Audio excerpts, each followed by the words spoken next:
help the boy who never had a home. Heaven help the girl who walks the streets of home. And heaven help the roses if the bombs begin to fall. Lord, won't you help us all? Heaven help the black man if he struggles one more day. Heaven help the white man if he turns his back away. Heaven help the man who kicks the man who has to crawl. No matter where you come from, no matter where you're going, here's a place where you can take comfort in the knowing that whether if you come to stay a while or just passing through, this door is open to you. Come, let's be silent. Come and share a hug. Come, let's pray together. Come, love and be loved. From the blissed out to the turned out, from the pampered to the abused, this door is open to you. Come on in, come on in, come on in, come on in. God in us recognizes the God in you, God in you. Whether you're black or white or gay or straight, Christian, Buddhist or Jew, this door is open to you. Good morning, Claremont Center for Spiritual Living. How are you? Wonderful. So good to see so many smiling faces, the whole thing. And for those of you that are not quite at the whole thing, thank you for coming and keeping yourself safe. That is what we all want to do. So I'm Reverend Tracy Earlywhite. I want to welcome you first, and then we'll get into all that other stuff. Thank you for coming. Thank you for doing yourself a service by showing up in a community that is here just to know the truth of who you are, just to support you wherever you are in life, on your path, whatever that path may be. For what we know is that life is love, and we are here to love and be loved, and so you are welcome here. I want to start by acknowledging those folks that are still joining us online. So all of you here in the room, turn around and wave to the camera. Good morning, everybody. It's good to have a community. And you know what it makes me think of is that for all of those months where we really couldn't be in the same room, where I was pre-recording the Sunday talk to still be able to deliver the message and yet not be able to see the community. That it doesn't matter if you're watching remotely, watching after the fact, just remembering it in your mind. It doesn't matter because the community itself exists, whether we're here together in any given moment or not. That is the very nature of life. That is the very nature of love. And we are blessed to know that and to know that for each other. So once again, welcome this morning.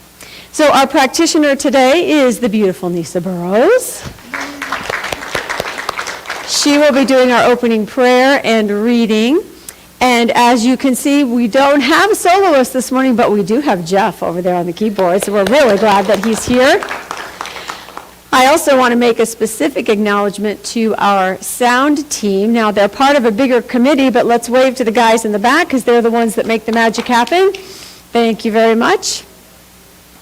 So a little bit about logistics. As you can see, there are a lot of us that are maskless here. We're following the CDC guidelines. If you are fully vaccinated, meaning you're 2 weeks out from your last shot, mask wearing is optional. Now, everyone, as we have done all year, everyone is managing this for themselves. So if you have a reason to protect someone who's vulnerable at home, or your life is such that you are in contact with people who may or may not be vaccinated and you want that extra layer of protection, by all means continue to wear it. Please know that if you are maskless or not, if someone who's so excited to see you comes in for a hug, put up one finger. This says, I am loving you from a distance. All right, so you can love each other from a distance. You don't have to get in close and personal, and it's totally up to you. And truly, wherever you are in this process is just fine. You're welcome here. The love is here. If we hug you, great. If we wave across the room, that's great too. It's all good. All right, so let's see. I say we get centered and get started, shall we? So I'm going to invite you to take a moment and close your eyes and take a deep breath. And let the sound of the bowl take you within. Within to that place of the heart where love is, where peace is, where joy resides. Into that place that knows only spirit and the oneness of all life.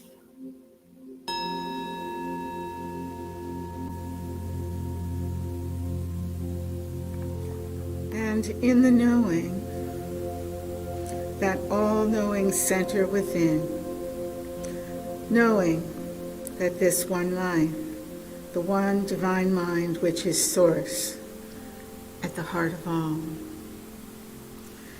the source of each one here.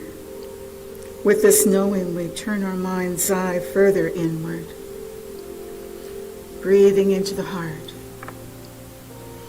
opening more and more to this all love center, allowing this all in all to have full sway in our life, opening, allowing that which is the true essence of being to freely flow into us, to freely flow through us, and to express itself in the individuality each one here calls me.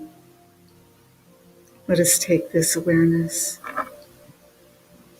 in just a small moment of silence.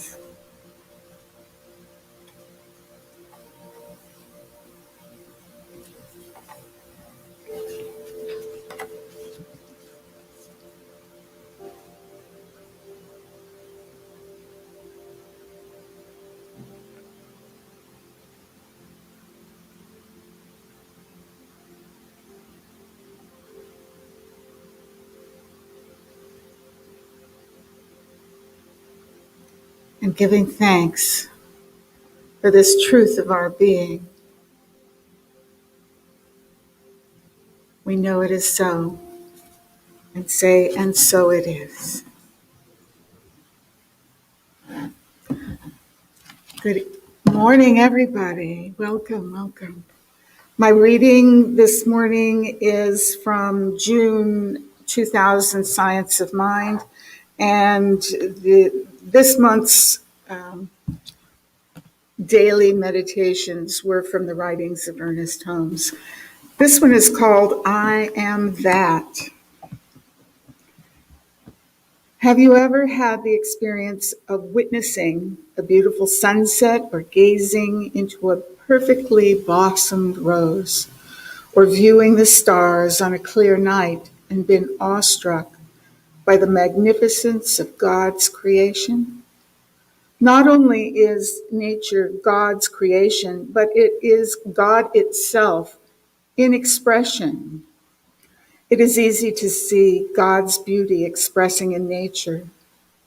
But did you know that God's present right where you are, affirming, claiming, and owning your divine qualities set the activity of the law in motion to outpicture in your life? Therefore, while you're enjoying the beauty of nature, you can affirm, I too am that beautiful. I am that magnificent. The same is true for any of God's qualities. You may enjoy the vastness of an ocean and ponder the limitless grains of sand on a beach. While you do this, you can affirm, I am that abundant. God's limitless abundance is in the ocean and in you.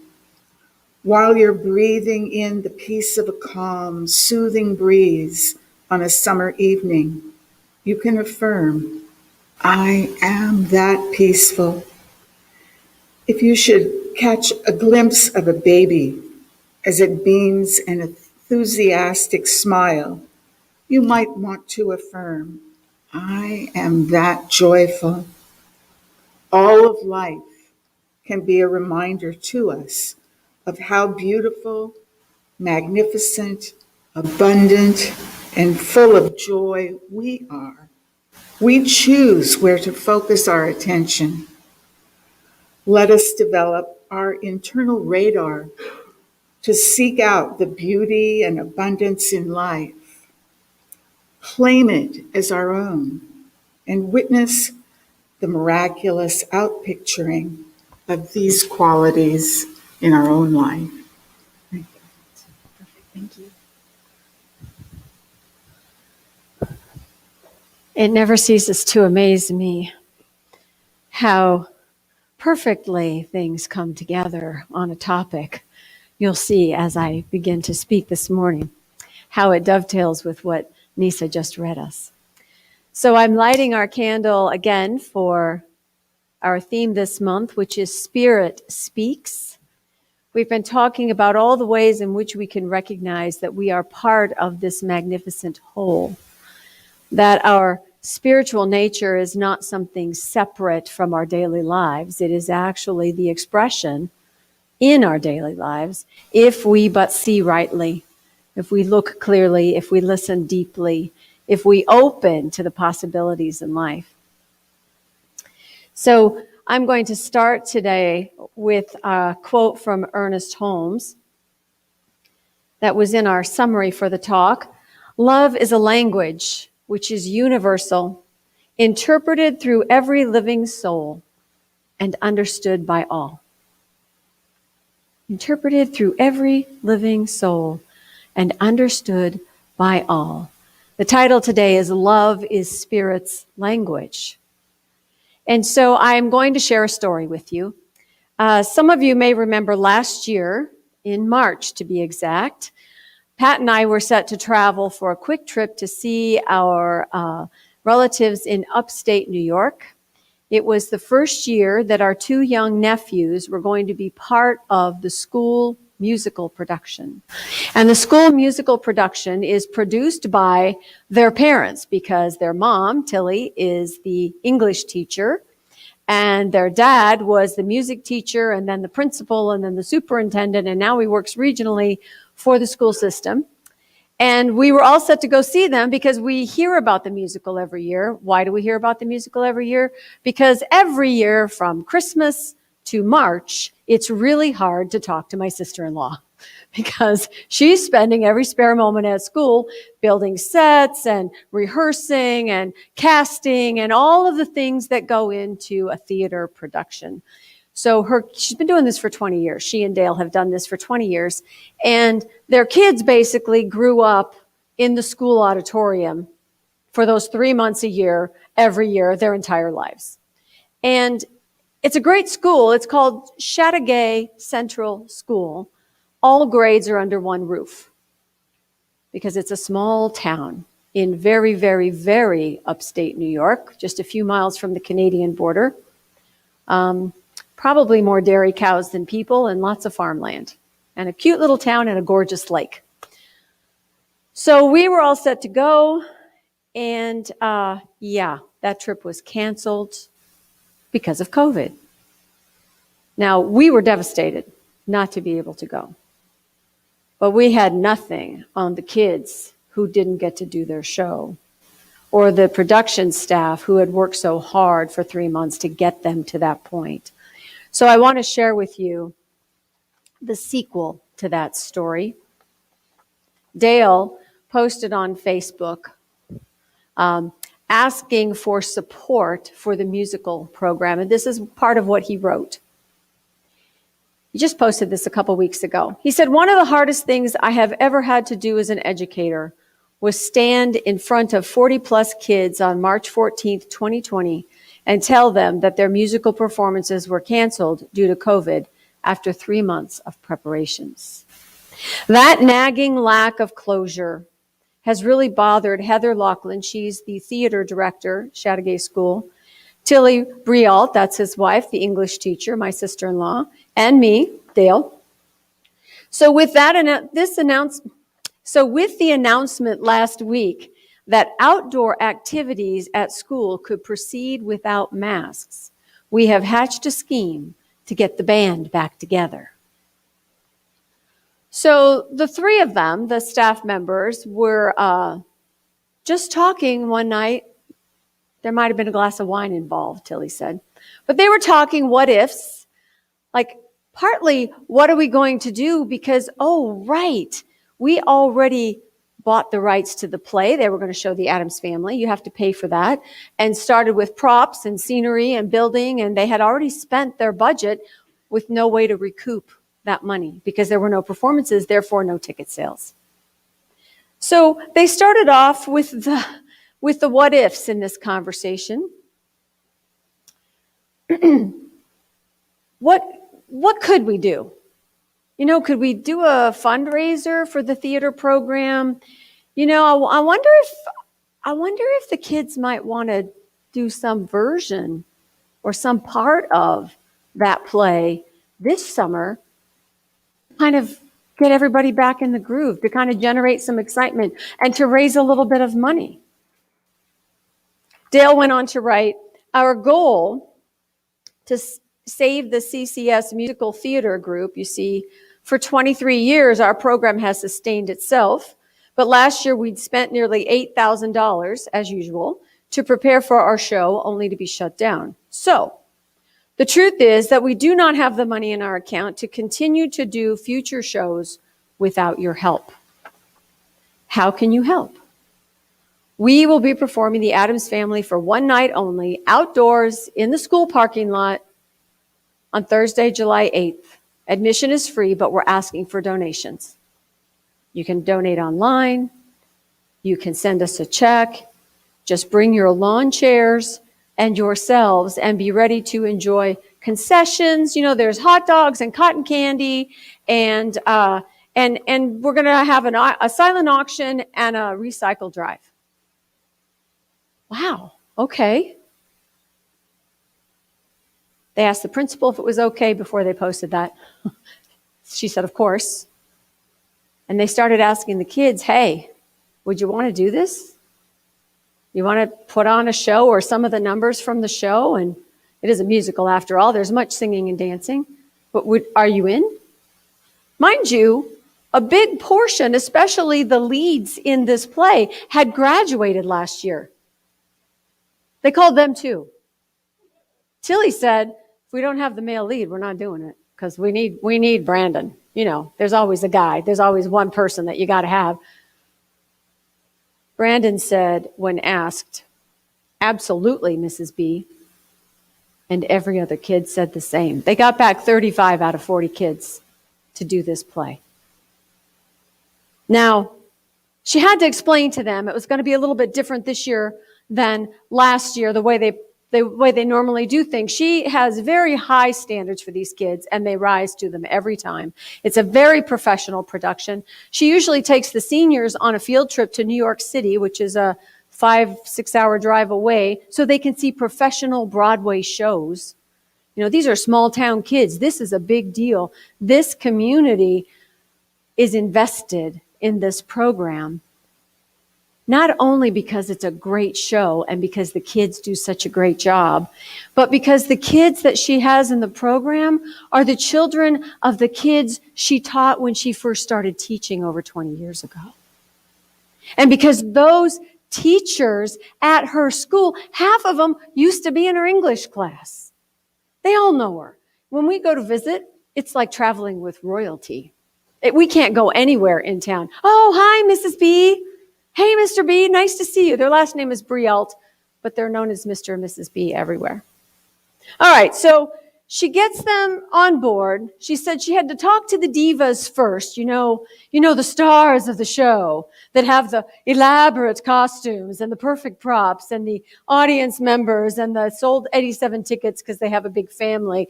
And yeah, that wasn't going to happen this time. The guy with the sword has a stick. There's no props. There are few costumes. The pit orchestra, which normally provides the music, remember it's a musical. Well, this year it's going to be Dale on the piano. And the choir is 3 kids, the 2 Brialt boys and their friend. And lucky for us, they can all really, really sing. And everybody still said, absolutely, Mrs. B. Absolutely. The athletic director came to her and said, Mrs. B, what do you need? What do you need to pull this off? She says, I need money. I need money. Okay. So the parent of one of his athletes is on the Chamber of Commerce, and there was $1,000. And then someone else knew the guy that had moved to Arizona, that had a fund that he did grants out of, and had a tie to the school, and that was a check for $5,000. And the grandmother of the lead, who was going to be in the play, sent in a check for $3,000. When Dale posted this Facebook posting, say, hey, can you help us out? Within 5 minutes, he had his first donation. And in the comments, the young lady wrote, well, of course, my best memories are from musical theater group. I look forward to seeing the kids that come next. And Dale said, I had to stop myself from crying when that first one came through. What are we really talking about here? We're talking about love. We're talking about love showing up in form. We're talking about love and spiritual expression through each and every person uniquely as them. Not everybody can donate money. This is, again, a small town, family businesses, farms, kids that don't have. Some kids do, some don't. This is a small community, and yet everybody wants to give. So Tilly's friend from 4-H, the kids do 4-H every year. She says, hey, Till, you need a horse trailer? Sure. You know what you do with a horse trailer? You fill it up with recyclables. You know how much money you get if you fill the whole trailer? $1,000. That's like a nickel a can. $1,000 if you fill the horse trailer. They did that like in the first week. This is love in action. This is Spirit speaking as us to each other. This is life supporting creativity and flow and all good things because someone was willing to say, I wonder what we could do with what we have right now. Not with what we don't have. Not with what we lost. As devastating as that was, we're not there now. Here we are now. What can we do now? So creativity is running rampant. She said that 3 boys come rushing down the hall with a banker's box, those white boxes with the lids on them, and they're making all this noise. There's something in it. Running down the hall. Mrs. B, Mrs. B. 3 of her theater kids. Look, we can use this for thunder. They had marbles in the box.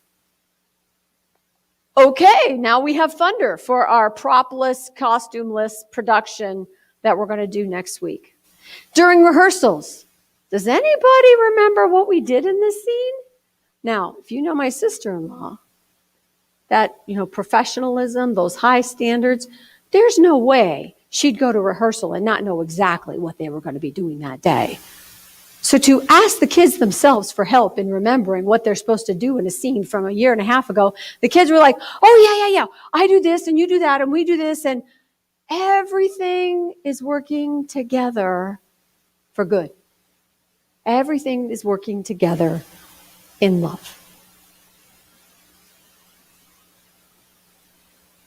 She went back to the athletic director afterwards, after the initial fundraising extravaganza. and said, I want to thank you for everything that you did. And he said, well, Mrs. B, now understand, if you remember high school, there's theater kids and there's like the football team and the basketball team and the sports guys, right? And girls. And in a small school, a lot of times they're the same people. So they're always in competition for students. It's like, come on, man, you got to let them miss basketball practice a couple times so we can rehearse. So they're often, she says, the way she put it was, he's not always my favorite person. But what the athletic director said to her, well, Mrs. B, because he's a former student of hers also, I just appreciate all you do. It's for the kids. And that's what she heard over and over again. It's for the kids.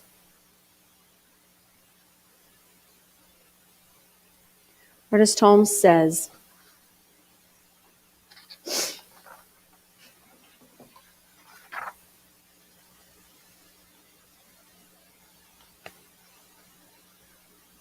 I'm going to find it.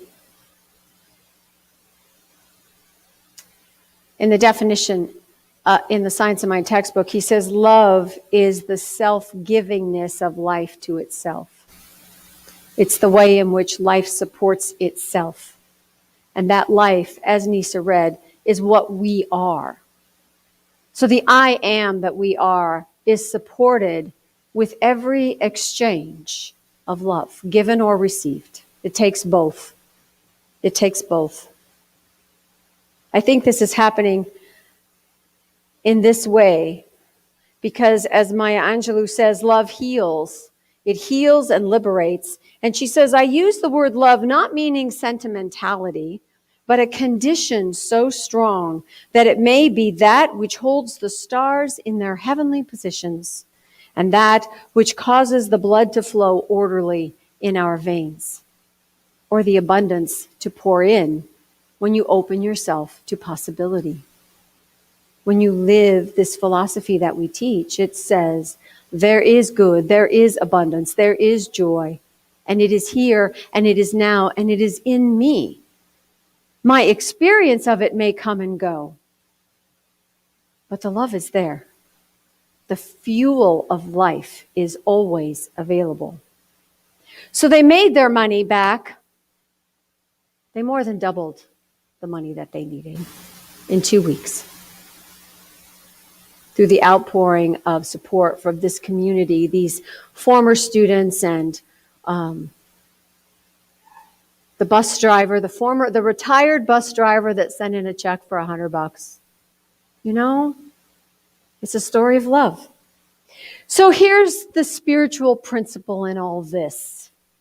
Besides just, love is great, love is who we are, love is God, the things we always say. And here's the pieces that really struck me. You start where you are. You accept the situation the way it is, not the way it was, not the way you wished it had gone, not the way you was hoping it was going to go and didn't go. Why waste your time blaming people or things or COVID or anything else for what you don't have?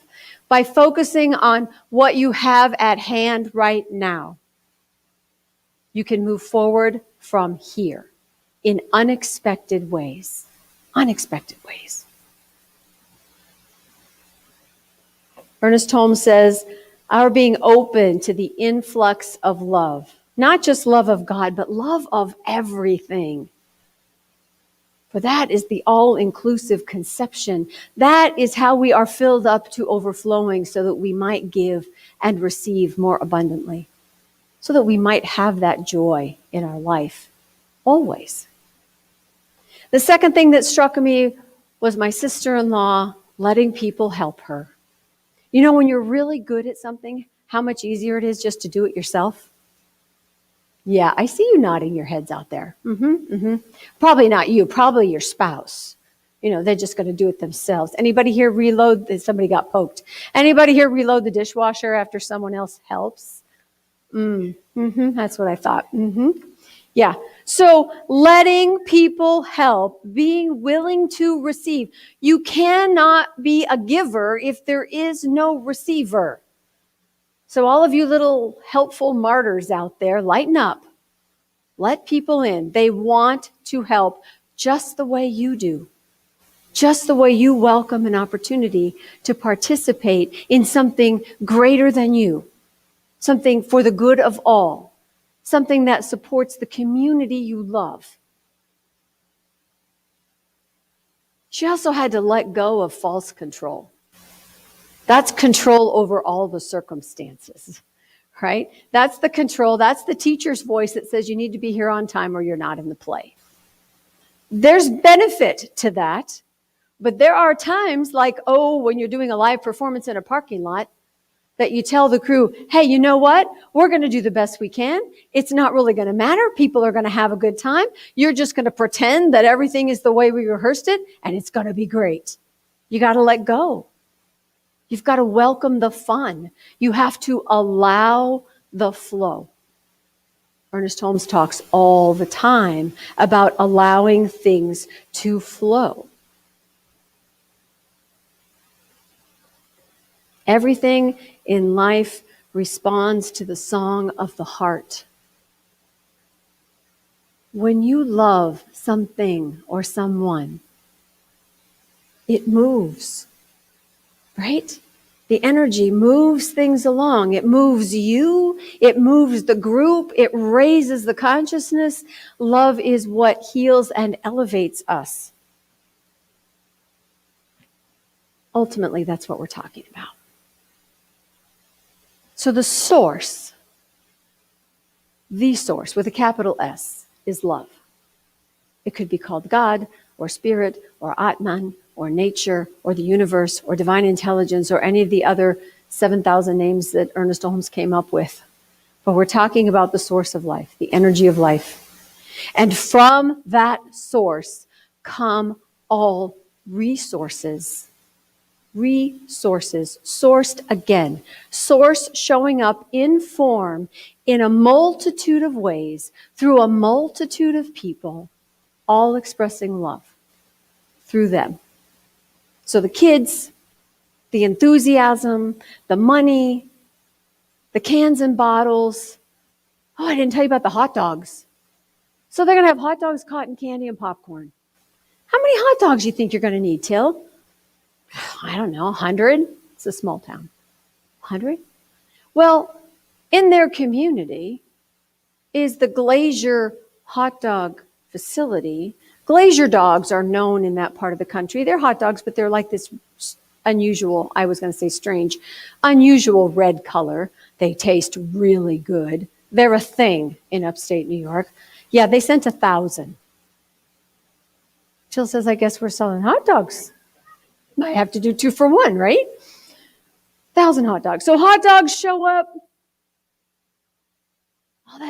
All the energy of the community comes together because the community is, the former students, the current students, all their families, all the graduates. There are over 500 theater alumni from this little tiny school in Chateauguay.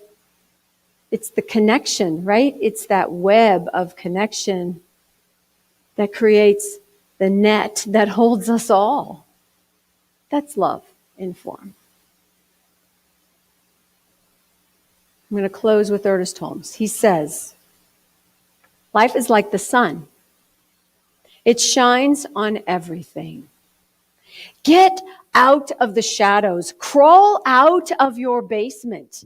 Open the windows of your mind. Open the doors of your soul.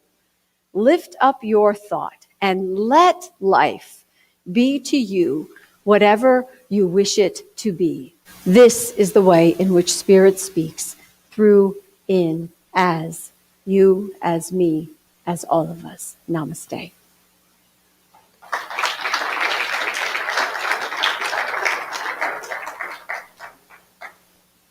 So let's do a prayer for love, shall we? Breathing in. Bringing our attention to our own heart space, that center point of the physical self, where all that is in consciousness resides. For it is right here that the experience of the infinite source, that unending supply of all that is good, the power of love. Here is where it lives, in and as each of us. And what I know is that as we awaken in a greater way to the love that is within, as we open to the possibilities of expression, allowing ourselves to be right here, right now, in appreciation for all that we have, the way forward opens up before us in unimaginable blessings. When we know love, life lives us greatly. When we open to possibility, we are showered with opportunities. So where there has been despair or discouragement or pain, we let life shine on us like the sun. We allow healing to happen by opening to what's possible, by being willing to say, what's next? What can we do? Let's try it. For what I know is that when I say yes, the universe responds with a yes.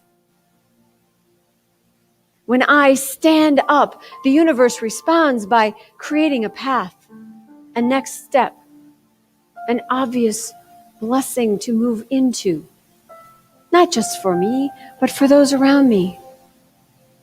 And so I claim this knowing for all of us, that we each pause to consciously open the way within, that Spirit might speak through us in the world. And it is good, and I am grateful. There is so much to be thankful for. There are so many gifts in people, in circumstances, in possibility, in my own being. So many gifts to be exchanged in joy and delight and with love. And so saying thank you, I allow this word to move into the law of mind, into the order and unfolding of consciousness, that it might show up as experience, that this love that I know becomes greater in expression, that this love that you are shines in a brighter way, and that in doing so, life unfolds perfectly in ways which fulfill and refresh and renew us and gives love as life to all. And so it is.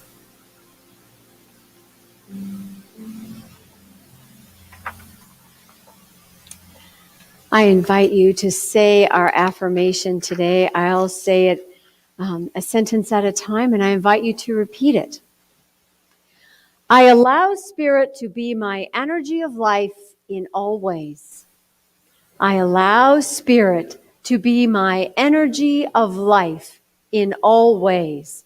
I choose to live as love. I choose to live as love, and so it is. All right, my friends, we are busy. We got busyness coming. How many of you, were any of you able to tune in to the Campapalooza concert?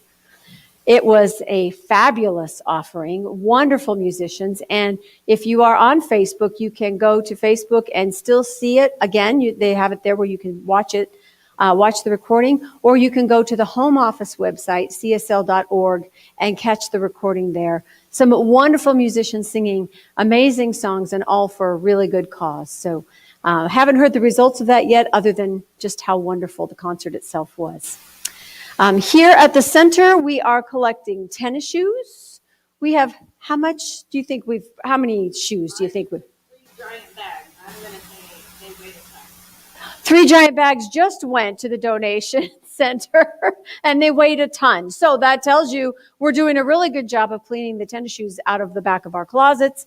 Remember, this is a fundraiser for us, and those shoes, which otherwise would go in a landfill, end up recycled into like playground surface materials, or they get passed on to someone else to wear if they're wearable.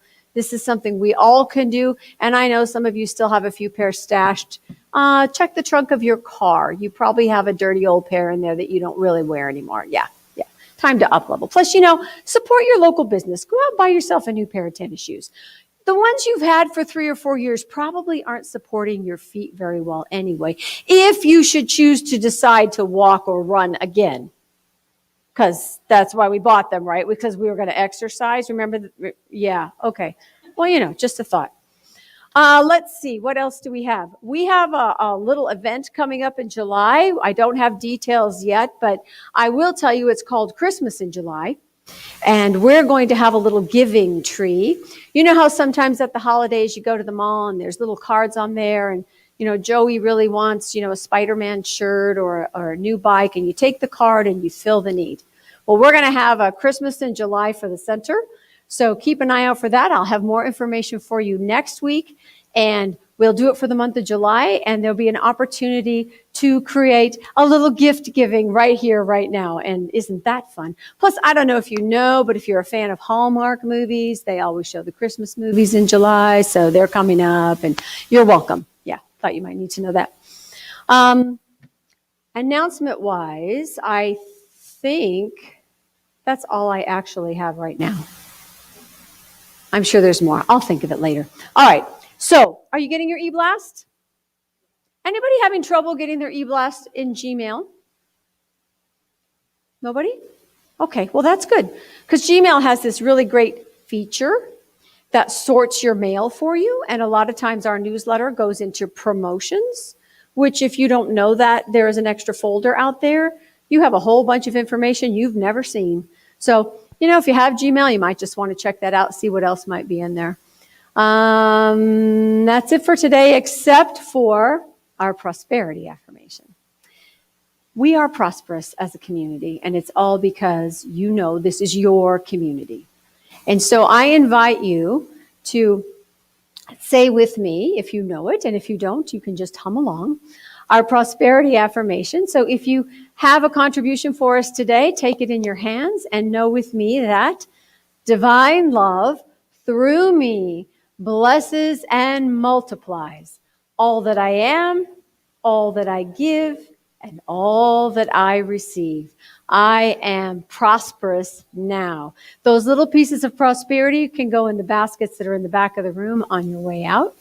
And for now, let's do this. Let's stand up, make a circle around the room, and clap and hum to Eddie Watkins Jr., saying there's love in the sanctuary. Take a look at the person next to you and say, God loves you and I love you too. Now feel the love in the sanctuary. Lift your voice and repeat after me. We come together, we come together, we come together, we come together, we come together, we come together.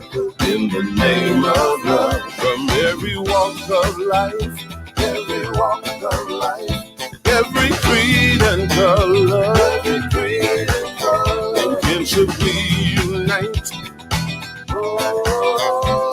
In honor of the God in each other, we come together, we come together, we come together, we come together, we come together. In the name of love, we come together, we come together, we come together, we come together, we come together, we come together. In the name of love.